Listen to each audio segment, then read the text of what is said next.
The winner in this market, certainly from a cost perspective, is the organization that can figure out how to fill in, the valleys. Yeah. Because building for the peaks is a very, very costly proposition. The traffic levels in Chicago and London and Paris and Frankfurt, great, but if you build out to maximize those demands, what do you do in periods where you've got massive amounts of capacity that's largely unused? So as much as it's a capacity challenge, I think it's probably more of a traffic engineering challenge. And for those software updates that don't have to be served, by the nearest POP and where latency is not quite such a critical KPI, it's maybe serving that from a location that has more capacity.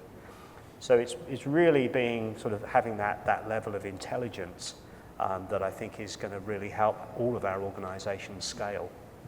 And George, in Tulix, how are you finding your capacity planning?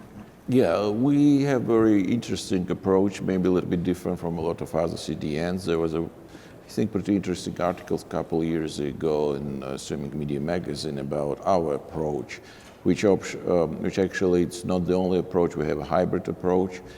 But specifically, what we're doing, a lot of our traffic comes out from our main POP in Atlanta. We're in process of building multi-terabit POP in Atlanta right now with equipment, and equipment includes multiple stages, including obviously network stage or network equipment, which is very important to evaluate. It takes sometimes very long time to evaluate and choose the one which is capable. So right now we're talking about 50 terabit capable of equipment. Doesn't mean that we'll start obviously with the traffic right away.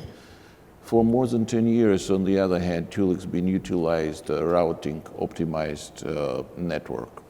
This is how we got to the live streaming services very quickly, because again, for more than 10 years we've been using a real-time routing optimizer, which were optimizing all the live streams coming out again from Atlanta, Georgia.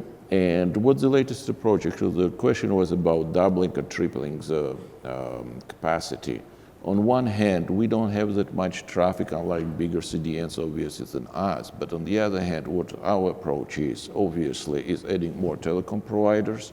But on the other hand, from software and hardware point of view, we're talking about specialized hardware. We're talking sometimes FPGA-based hardware, which allows us to go beyond half terabit per one new server. We talked about, looks like Peter was talking about the power consumption. So we're talking about 120 watts maybe, which will generate half a terabit of traffic. This is, I think, pretty good number. And this is what we're dealing with actually. And this is our focus, how cost effectively from all points of view, not only obviously from power point of view, but from the point of view of size, from the point of view of maintenance, from the point of view of how much engineers do you have to optimize software-based solution versus when you have a FPGA solution, you can just plug and play.